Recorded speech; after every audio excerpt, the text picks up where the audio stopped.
at the last flyer of the Open Fly 2022.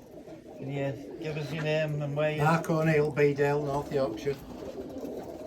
So we've got here quite late at Mark's, so what we done this time, we actually flew the birds before we've done the interview, and because it was getting so late, the birds were hungry.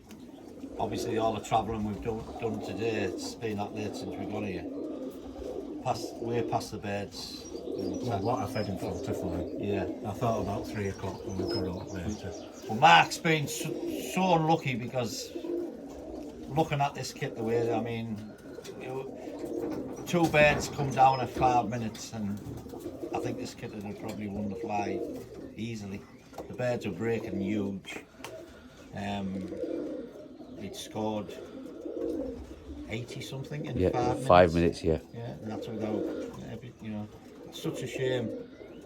And they were I don't know what to say, to be honest. But gutted is one of the things, to be honest with you. I'm gutted because the way they were breaking, you know, it wasn't just, you know, they were committed breaks. They were breaking with quality, and they were in your face. There's no way we were missing them. it was just actually 2 birds that landed, but they landed early. So I mean, these the kit look fine, don't they? They don't look hungry, or there's a few. Such a shame. Well, what a good working team they are, yeah. Well, there'll be another day, John, for them, won't there? Yeah, Definitely. Real shame. So, what do you feed these on, Mark? Well, these, I mean, I don't stick to the same food all year. I just go with birds. If quiet, I change some. If not, I don't. But these have been on wheat, dairy and barley. That's what they've been on. A third of each. And how often do you fly them through the week? They've been getting more. See, what's happened, because they're so late today, I was going to fly mainly these, some of them and these, but they were mainly yearlings. But I didn't think they'd stay up because the yearlings won't be as strong as old birds, you see. So in the end, I've gone for more old birds and put yearlings in. But them were getting flown every other day. Every other day. Yeah. But me odds and sods, which are all mixed about now because I've been swapping them today, they get flown every day. And sometimes I think they're working better at flown every day than what they are rested. Well, do you know what I mean? Yeah, yeah. I put what I think, pigeons I'm going to get rid of in there to have another look at them and that. And I find they end up working better than ones I'm resting sometimes. Well, I'd just like to say, Mark, there's lots of people who actually fly old birds every day. Yeah. And, you know, the old timers seem to think that you can't. Yeah. But this fly's actually proved. Because a lot of the top fly, you know, like a lot of the top kits do fly most days, all bird kits. You see, the thing is, I have them for enjoyment, John, and if there's no point of having them out once a week. There you I'm go. not enjoying them, am I? Exactly. Absolutely You know right. what I mean? I mean, don't get me wrong, we all want to win competitions. It's nice to win flies, but I don't actually have them for them flies. I have them because I like pigeons, and it's a hobby, isn't it? So, you know, if it's a nice day, what's the point of them sat in there? I might as well fly them. 100% agree with you. You know, and sometimes they're not right good either. If you fly them too much, you rest them, or you know, you fly them through and come back. You just I don't think there's any hard and fast rule with pigeons. I think you just go by what they're doing and what they're saying to you. You're right. It's all about enjoying them, and they're there for you to enjoy. Yeah. So that's what I say. If they're doing what you want them to do, why fly them? And you're just trying to make them better all the time, aren't you? You're trying to get a kit that's breaking big, and you know, obviously there's better pigeons in your kit and weaker. And you try to improve, but you can only fly what you've got. You know, you can only make them up with what you've got and adapt to days. Like I say, I've changed the kit I was going to fly today, and I've just chucked some in. So they have to fly together for weeks and weeks. They've only been in 5 minutes, 6, 7 birds in there. You know, they haven't even flown with them for months. Well, this fly, Mark, was obviously put together for people like yourself. You obviously live here, Beedale area, and you're out on your own, and you probably only fly in one fly here, isn't it? Well, yeah. So this fly is Well, that's why I took it on, John, you know. I mean, I know there's a lot of politics in flying and people listen. I'm not interested in politics. I'm just interested in my birds and I get to fly at All England, that's it. That's the only competition I can fly.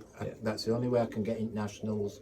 You know, this is another competition I'm going to fly. I'm not going to fly it, am I? Do you know what I mean? I don't have 3 or 4 clubs to fly in. You know, and any more flies that come up, whoever starts them, John, I would take them on, do you know what I mean? Because it's the only way I get to really meet people, pigeon people coming out here and, you know. Mark, people shouldn't be boycotting flies because they don't, you know, because of politics. No, it's about pigeons, you know. Exactly. I mean, don't get me wrong, I suppose you can be in too many clubs. Some people are lucky in 3 or 4 clubs. I suppose, I mean, it's like Mackie's got to keep his family happy, hasn't he? You know, and stuff like that. You know, it's very hard, I suppose, for people like me and key stories such as that. We don't, you know, we don't have the opportunities other people have. I mean, some people fly nationals 3 times, don't they? Yeah. You know, I have to qualify in All England to get to nationals. If I don't, that's my year over. If I have a bad All England, and I mean, even you coming up today, me and Matt were sat in guard, and it were blowing a gale, wasn't it, Matt? And I said, they'll just be skimming edges when they come, and that's my fly over, innit, before I start. Yeah. You know, but that's pigeon flying, innit? Yep. As long as you keep them for yourself, it don't matter if it goes wrong like today, does it? Because it shows in your pigeons as well, Mark. It shows in your kit that, you know, it's about the pigeons. Yeah.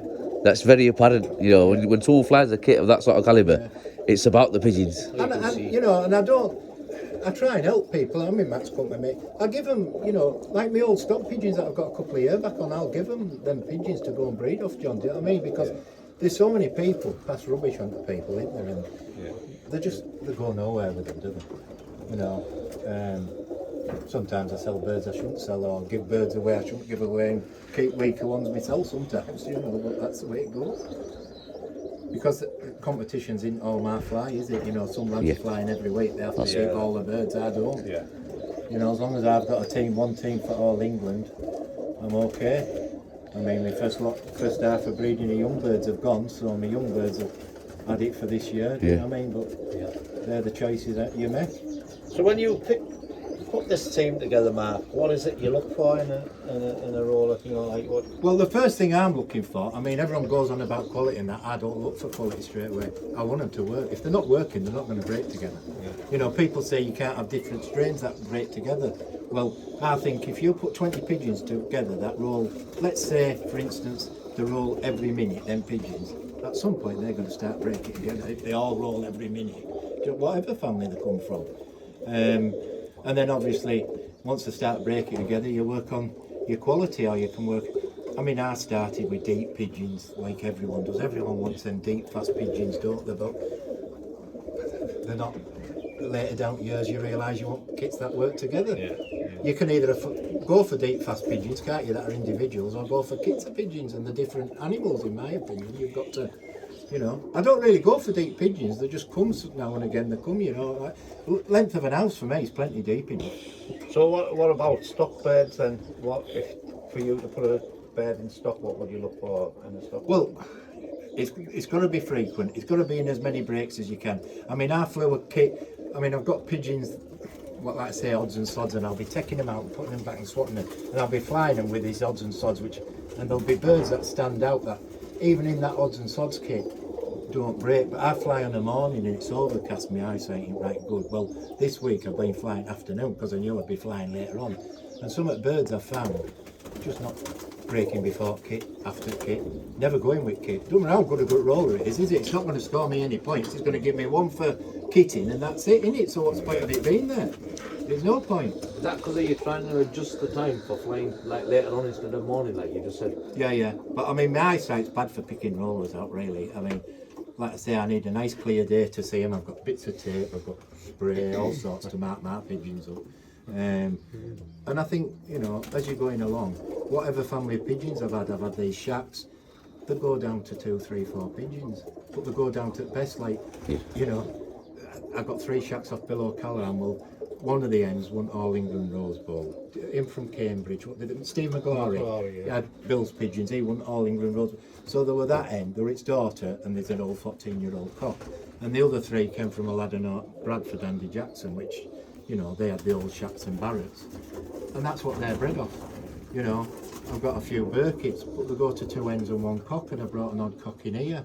You know, I've got an odd one of yours, John, here. I've got odd mace. I'm not bothered what they are as long as they do what I want them to do. You know, I'm not stuck to a family. It's each to their own. When I showed dogs, we stuck to a family to get a type of looking bird or dog. You stick to a family. But a working dog that's doing obedience doesn't have to look like that. It just has to do its job. And I think that with pigeons, they have to do the job. They don't have to look like a type. So I don't have to go to a family. Other people disagree, like John, that's got his own family and that. But, you know, it's everyone to their own, isn't it? And if they work for you, you know, like you say, there's no right way, there's no right and wrong. Yeah, no.